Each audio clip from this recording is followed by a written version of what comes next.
I'm gonna take on ChatGPT head-to-head, answering some questions about sports card investing. Whose knowledge will prevail? Find out in this video.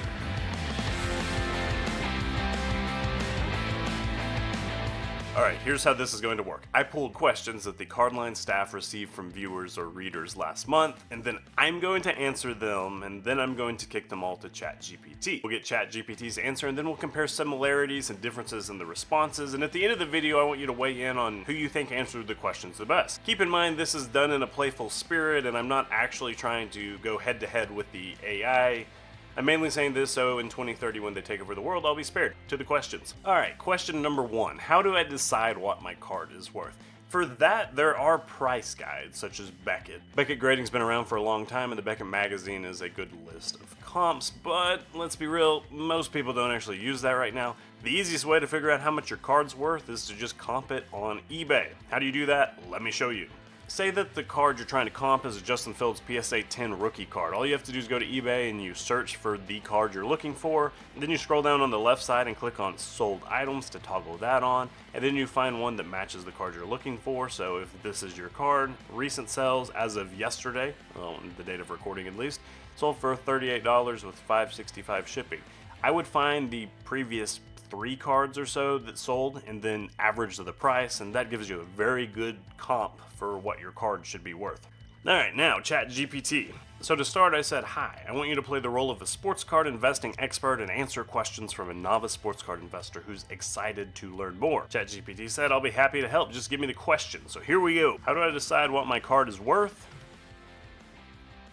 My goodness, it gave me an entire novel. So to summarize, determining the value includes several factors, including condition, grading, rarity, players' popularity and performance, demand and market trends, autograph memorabilia, what type of card it is, recent sales data, this is what I discussed, grading population report, seasonal trends, marketplace, and selling platform. Boys, I might be outmatched here. Number 2, is it better to invest in rookie cards or veterans? Rookie cards have higher ceilings. If you're buying those cards, those have always been the ordained cards that have the highest growth potential, but depending on the kind of card, veteran cards can age well too. If you have a 2020 Patrick Mahomes autograph or a SSP, something like a Kaboom from Absolute, those cards are still going to go up over time because Mahomes is inevitably going to be a Hall of Famer. If you're not talking about those surefire Hall of Fame guys, then rookie cards are going to be the ones that you can buy and see the biggest swings with.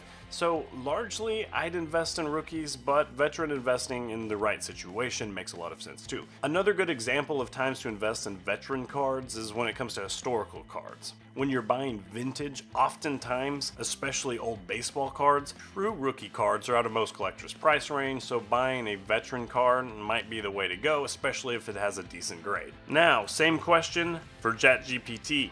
For rookie cards, it says they have higher growth potential, they're more speculative, and they're fueled by market hype, while veteran cards are based on established performance, consistency, legacy, and achievements, and historical perspective. When you're considering both, it just comes down to the player's popularity, market trends, diversifying your portfolio, which includes investing in different sports and eras, and long-term and short-term goals, what you're trying to accomplish. Number 3, what is the best grading company for sports cards? Honestly, at this point, I think there's only 3 companies worth considering when it comes to sports card investing. PSA, Professional Sports Authenticator, BGS, Beckett Grading Services, then CSG, which definitely stands for Certified Sports Guarantee, which I totally knew. And really, at the end of the day, right now, PSA is the only company that I really think it makes sense to grade with. Their through times are a little bit slower, but all prices for the entry-level cards are about the same from company to company. PSA has the Collectors Club, so you have to have a membership to grade cards there at a discount.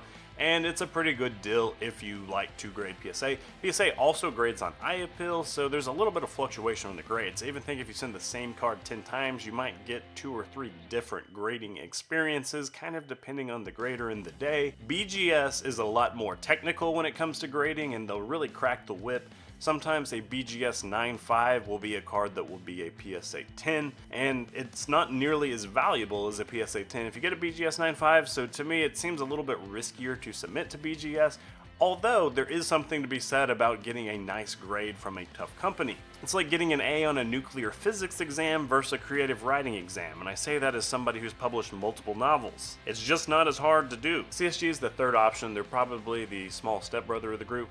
And they do grade a lot of vintage cards. That's the most redeeming thing about what they've done. Some of the highest valued cards ever sold were graded by CSG, and it's mainly because they were vintage baseball cards. The last thing I'll say is just do your research and see what you think the card is going to grade. Just come up with an estimate and say, hey, if it gets a 9, what's it going to be worth if it grades a 9 at PSA, at BGS, and at CSG? And then just based on those comps and the price to grade the card at each, make your decision. Now let's give that question to ChatGPT. So for this one, it says the choice of grading companies for sports cards often depends on personal preference, market trends, and the specific card you're looking to grade.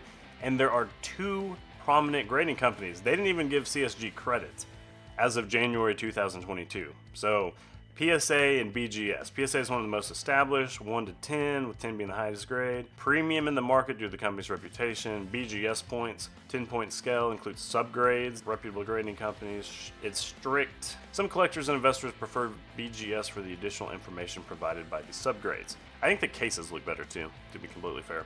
And then it talks about when deciding between the 2, consider market perception, type of card, personal preference, service level and turnaround time, and authentication and security measures. Another solid answer from ChatGPT. And should I buy sealed boxes or individual cards? That's our 4th question. For this question, I think the answer is actually both. Sealed boxes are great, and I've talked on this channel before about the value of buying boxes. For one thing, you're investing in an entire rookie class. If I buy Luka rookies and Luka gets injured, then his cards drop in value. If I buy a 2018 box and Luka gets injured, the overall box might dip a little bit, but people like Jaren Jackson Jr., Trae Young, Shai Gilgeous-Alexander, those people that are rookies within that box are still going to pull up the value of the box to kind of offset any dip that an injury might cause. So I love that about boxes. And then just the nature of a box, since they're open, they lose population every year. So people open boxes year after year, and then there are less of them out in the wild. But with boxes being opened every year, holding sealed ones will inherently make them more rare. On the other side, individual cards have higher growth potential. If you do pick the right rookie from the class that actually is the guy who hits and becomes an all-star, then those cards are going to grow a lot more. If I did nothing but bought Anthony Edwards rookies out of Prism, I would have seen more growth from those rookies than if I just bought 2020-21 Prism boxes. So in those examples, there's a higher ceiling if you buy individual cards, but also a higher floor if you're buying sealed boxes. And now back to ChatGPT. ChatGPT broke them down with pros and cons of each once again. So sealed boxes, number 1 is potential for rare pulls, and that's a little bit different than I approach the question because they seem to be answering it as if you're opening the cards. I answered it as if you're buying them to hold long term, and I think that's the smartest thing to do. I wouldn't buy a valuable box of cards to rip. That's the quickest way to turn a couple $1,000s into a couple $100 unless you're exceptionally lucky. But either way, that's a slightly different approach to how the question was answered. This talks about the condition of the box. It's nothing that I really touched on. Buying a sealed box allows you to potentially complete an entire set, which can be appealing to collectors or investors looking for a comprehensive collection. That's maybe if you buy like a boxed set. That's a little bit different than buying a hobby box, but whatever. Market trends. The value of sealed boxes can be influenced by market trends. If a particular product becomes highly popular, that box may appreciate in value. There's risk associated with sealed boxes, such as the uncertainty of the contents, again, if you're opening it, and the possibility the box may not contain highly valuable cards, again, if you're opening it. Individual cards, specific player card focus, so you can be a little bit niche on who you invest in. Grading opportunities, you can grade those, you can't grade sealed boxes, that's a really good call. Immediate enjoyment, you get to display the cards immediately, and it's sexier than having sealed boxes sitting on your shelf. Easier to liquidate, selling individual cards may be easier than selling boxes. This isn't touched on, but it's also easier to store cards than boxes. That's a big difference. And market research, individual cards is more straightforward than researching entire sealed boxes. I'm not 100% sure that I agree with that. I think with eBay comps, you can do both pretty easily. Considerations for both. Diversification. This is what we talked about. It's important to have a balanced approach and not go all in on one or the other. Budget and resources, depending on how much money you have at your disposal and what you're trying to do with it, it will influence your decisions. Sealed boxes are a larger upfront investment quite often, and long-term and short-term goals. So what's your investment goals? What are you trying to accomplish? Ultimately, both options have their merits, and the best approach depends on your preference and investment strategy. Whether you choose sealed boxes or individual cards, thorough research and staying informed about market trends are crucial for making smart investment decisions. Thanks, ChatGPT. Number 5, what is the best sport to buy? for sports card investing. My gut instincts is to say buy whichever sport you enjoy most. Sports card investing is about having fun, and it started out as a hobby and then has kind of turned into this alternative investment thing, but still at its root and at its core, it's a hobby. It's about enjoyment. So if you only watch NBA, just buy NBA cards. You can still diversify by buying different sets, different players, different teams. You can still diversify your collection by investing within one sport. If you're really looking to become a serious sports card investor, you might want to say, hey, I'm going to buy vintage baseball because that's the origin of all sports card investing. And hey, I'm going to buy modern football because I think I can project more growth there. But really, at the end of the day, it is still a hobby, so I would buy whichever one you enjoy watching the most and interacting with the most.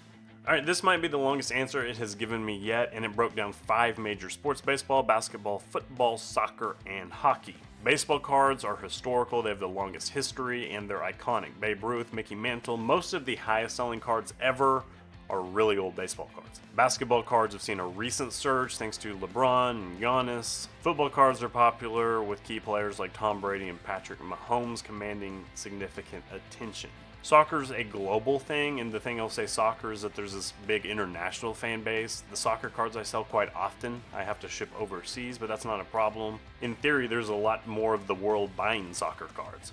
And then hockey cards are pretty niche. I don't really mess with them, but if you're just a big hockey guy and that's what you know and you're a subject matter expert in hockey, you're going to make more money on there. There's some value in the SME aspect of it. So considerations for choosing a sport: player popularity, market trends, historical significance, global appeal, that definitely goes to soccer and probably NBA next up, and personal interest. This is the one that basically I most exclusively talked on. Your own interest and passion for a particular sport can influence your enjoyment of the hobby. If you have a personal connection to the sport, it might enhance your experience as a collector.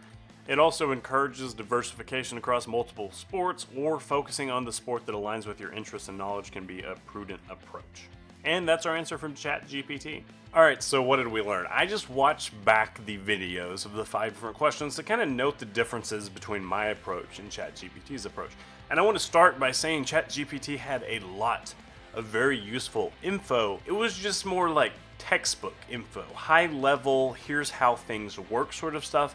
And I tended to answer with examples, saying here's either like a screen share of here's how to do something, or a real world example of how investing in one thing or another thing might impact your collection. Between those different approaches for answers, I don't know that one's exactly right and the other one's wrong. I just think they're different approaches. There was a couple questions, honestly, ChatGPT probably answered more thoroughly and better than I did, and I think I edged it out with a couple of my answers. During my MBA, I read a lot of textbooks that talked about how business works. For example, in my organizational behavior class, you read how to manage people and you learn that sort of stuff, but you don't get any real examples of like, wow, when you're in the trenches and you have to manage employees, how do you actually do it? And I think there's some value in having those real world experiences. So I think that's kind of what I tried to infuse my answers in.